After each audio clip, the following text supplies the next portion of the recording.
कधी कधी असं होतं की समस्या आपल्या अगदी समोर असते, पण घाबरल्यामुळं आपल्याला उपायच दिसत नाही. तरी अशीच एक गोष्ट आहे. एक माणूस होता, थोडासा लालसेच्या आहारी गेलेला होता.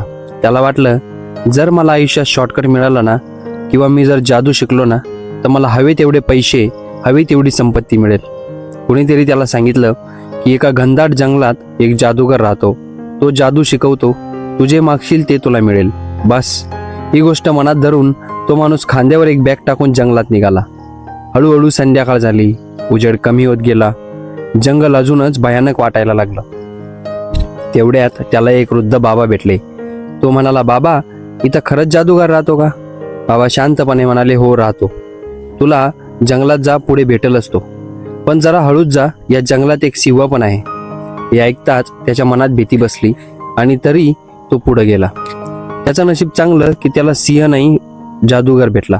तो खूप खुश झाला आणि त्याला काय पाहिजे हे त्याने त्या जादूगाराला सांगितलं. जादूगर म्हणाला, तू आधी शुद्ध हो. इथून थोड्या अंतरावर एक तलाव आहे, त्या तलावात जा आणि तिथून स्नान करून परत ये. तो लगेच त्या तलावाकडे जातो आणि तिथून स्नान करून रिटर्न येतोच तेवढ्यात त्याला अचानक झुडपातून एक सिंह बाहेर आलेला दिसला. आता तो माणूस एकदम घाबरला.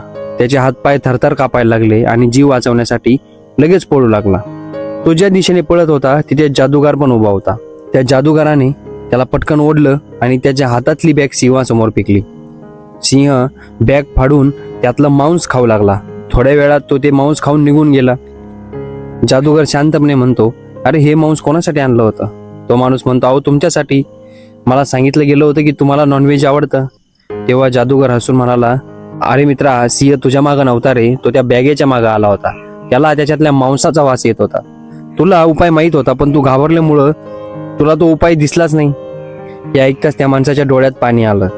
तो माणूस म्हणाला, मला जादू नको, पण आज मी आयुष्याची खरी जादू शिकून घेतली. आणि तो तिथून निघून गेला. मित्रांनो, आपण सगळे आयुष्यात असंच करतो. समस्या आली की आपण घाबरतो, पळायला लागतो, फक्त प्रॉब्लेमचाच विचार करतो.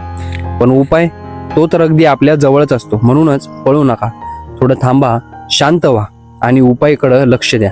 उपाय दूर नसतो, तो आपल्या विचारातच असतो.